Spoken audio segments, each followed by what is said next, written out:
9% interest 9 महीने के लिए, जो कि आएगा 16,875। उसके बाद 50,000 रुपए के हमने डिबेंचर रिडीम कर दिए, तो डिबेंचर रह गए 2 लाख रुपए के। तो 2 लाख रुपए के ऊपर 9% इंटरेस्ट बचे हुए 3 महीने के लिए, जो कि 4500 आया। टोटल इंटरेस्ट आ गया 21,375।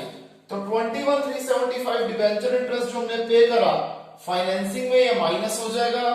और ऑपरेटिंग में net profit before tax and extraordinary item, मैंने ई ऑर्डिनरी आइटम कर दिया क्योंकि स्पेस की थोड़ी प्रॉब्लम थी, ये आगे यहां पर हमने ऐड कर दिया।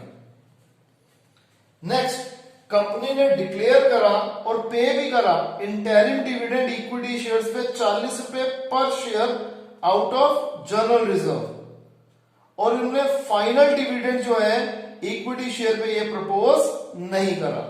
अब आ जाते हैं जी हम इक्विटी शेयर्स पे।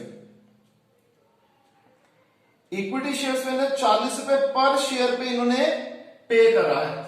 अब इसकी कैलकुलेशन देख लीजिए, ये हम कर रहे हैं इंटरिम डिविडेंड, जो कि हमारा कितना आया है 2,40,000 रुपए आया है। देखिए यहां पे जो हमारे डिबेंचर्स थे, इक्विटी शेयर्स थे, हमने 40 रुपए पर शेयर पे करा है, ठीक है जी। तो यहां पर जो इक्विटी शेयर्स थे वो थे कितने के, 3 लाख और 6 लाख हमें ऐसे दे रखे हैं, राइट। तो 6 लाख रुपए के अगर यहां पर इक्विटी शेयर कैपिटल है, जस्ट अ सेक,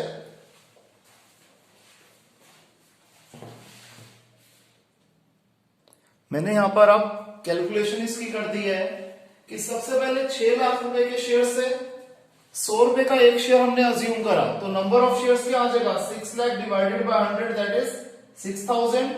हमने हर शेयर पे 40 रुपए का डिविडेंड डिक्लेयर किया है, तो 6,000 इंटू 40 2,40,000 रुपए। तो ये 2,40,000 हो जाएगा payment of equity share dividend interim, जो कि है 2,40,000 रुपए, राइट। इसके आगे देखिए, नॉन करंट इन्वेस्टमेंट जो 60,000 रुपीज की थी, उन्हें बेचा गया 20% प्रॉफिट पे। नॉन करंट इन्वेस्टमेंट की बात कर रहे हैं, इसके बैलेंसेस लिख लेते हैं। इसका ओपनिंग बैलेंस है 1,40,000 रुपए, क्लोजिंग बैलेंस है 2 लाख रुपए। हमने 60,000 वाली इन्वेस्टमेंट को 20% प्रॉफिट पे, 60,000 का 12% होता है 12,000, तो 60,000 प्लस 12,000 72,000 रुपीज की हमने ये नॉन करंट इन्वेस्टमेंट बेची, जिसमें से 12,000 रुपए हमारा गेन है। अगेन हम इस अकाउंट को क्लोज कर देते हैं क्योंकि इसमें फर्दर आइटम्स कुछ नहीं है। तो purchase of non current investment आ गया 1,20,000 हमारी बैलेंसिंग फिगर।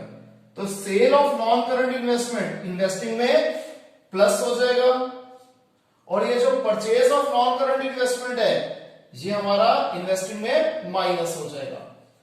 फिर जो हमारा गेन ऑन सेल है, ये अगेन हमारा net profit before tax and extraordinary items में से माइनस हो जाएगा। क्लियर। इनकम टैक्स 45,000 रुपीज का हमें प्रोवाइड करना है, यानी कि प्रोविजन बनाना है 45,000 रुपीज का।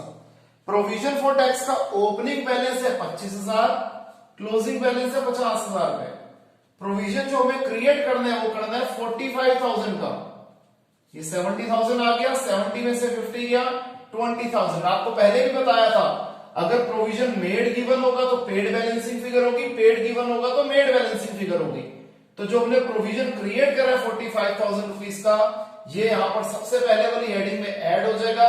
और टैक्स जो हमने पे करा है, ये कैश जनरेटेड फ्रॉम ऑपरेशन में से टैक्स पेड माइनस हो जाएगा। ठीक है जी। अब हमने एडिशनल इंफॉर्मेशन के सारे पॉइंट कर लिए। अब आ जाते हैं नोट्स टू अकाउंट्स में। इक्विटी शेयर कैपिटल हमारी 3 लाख की बढ़ थी, वो वाला पॉइंट हम ऑलरेडी कवर कर चुके हैं। प्रेफरेंस शेयर कैपिटल 2 लाख से 1 लाख हो रही है, हमने रिडम्पशन करी है, वो भी हमने कवर कर लिया। लेकिन प्रेफरेंस शेयर्स का हमने डिविडेंड कवर नहीं किया।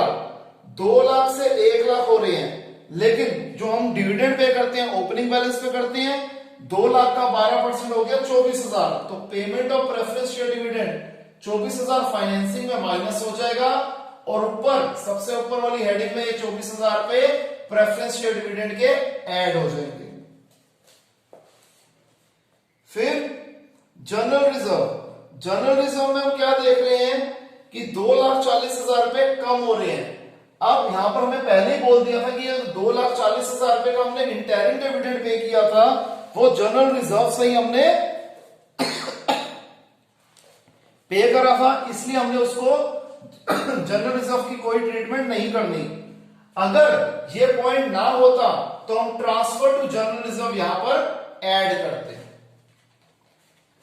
नेक्स्ट, अब वही प्रॉफिट पिछले साल था -50,000, इस साल है +1,15,000, तो -50,000 से हम +1,15,000 पे आए तो 1,65,000 का हमें प्रॉफिट हो गया।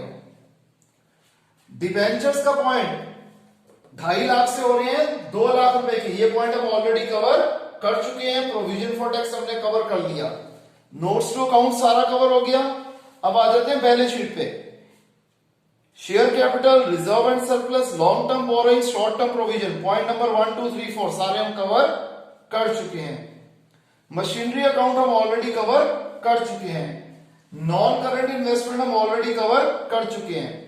स्टॉक यानी कि इन्वेंट्रीज का बैलेंस क्या हो रहा है, कम हो रहा है, यानी कि हमें नुकसान हो रहा है तो इसे ऐड करेंगे। ये 50,000 क्या हो जाएगा, डिक्रीज इन इन्वेंट्रीज ऐड हो जाएगा operating profit before working capital changes में। ट्रेड रिसीवेबल का बैलेंस बढ़ रहा है अगेन। अब ट्रेड रिसीवेबल का बैलेंस अगर बढ़ रहा है तो हमें फायदा हो रहा है, तो ये होगा minus. Cash and cash equivalent, opening balance है 3,10,000, क्लोजिंग बैलेंस है 1,70,000, तो यानी कि प्रैक्टिकली हमें पहले ही पता है कि इस बार 1,40,000 रुपए का डिक्रीज आएगा कैश एंड कैश इक्विवेलेंट में, जिसे हम अभी टैली भी कर लेंगे। तो यहां पर सारा क्वेश्चन खत्म हो गया। एक एक करके हम इनको टोटल करते हैं। 165 + 45 + 24 2,34,000 आ गया net profit before tax and extraordinary items. इसमें ये दो चीजें प्लस कर दी, ये दो चीजें सब्ट्रैक्ट कर दी, 3,07,375 ये आ गया operating profit before working capital changes. इसमें डिक्रीज इन इन्वेंट्रीज ऐड करा, increase in trade receivable subtract करा, 3,27,375 ये आ गया कैश जनरेटेड फ्रॉम ऑपरेशन। इसमें से 20,000 रुपए का टैक्स पेड हम माइनस कर दिया तो आ गया 3,07,375, ये हो जाएगा cash flow from operating activities. अब cash flow from investing activities, दो आइटम माइनस किए, दो आइटम प्लस किए, लेकिन ओवरऑल आंसर माइनस में आ रहा है, तो हो जाएगा cash used in investing activities. अब फाइनेंसिंग एक्टिविटीज में एक आइटम प्लस किया, बाकी सारी आइटम्स जो है वो माइनस की है, ओवरऑल आंसर माइनस में आ रहा है, तो हो जाएगा cash used in financing activities 1,35,375। अब हम क्या देख रहे हैं, A + B + C, इन तीनों का आंसर हम देखेंगे तो वही माइनस में आ रहा है, 1,40,000 ही आ रहा है, यानी कि आंसर हमारा एकदम करेक्ट है। स्टूडेंट थोड़ी स्पेस के कंस्ट्रेंट के कारण हमारा ये थोड़ा मेसी सा हुआ है क्वेश्चन, ठीक है, तो शायद आपको दिखने में थोड़ी सी दिक्कत है, तो थोड़ा सा फोकस ज्यादा करिएगा तो आपको दिक्कत नहीं आएगी। स्टिल अगर कोई भी दिक्कत परेशानी आती है कॉन्सेप्ट से रिलेटेड या कोई भी और, उसे हम लाइव क्लास में कवर करेंगे।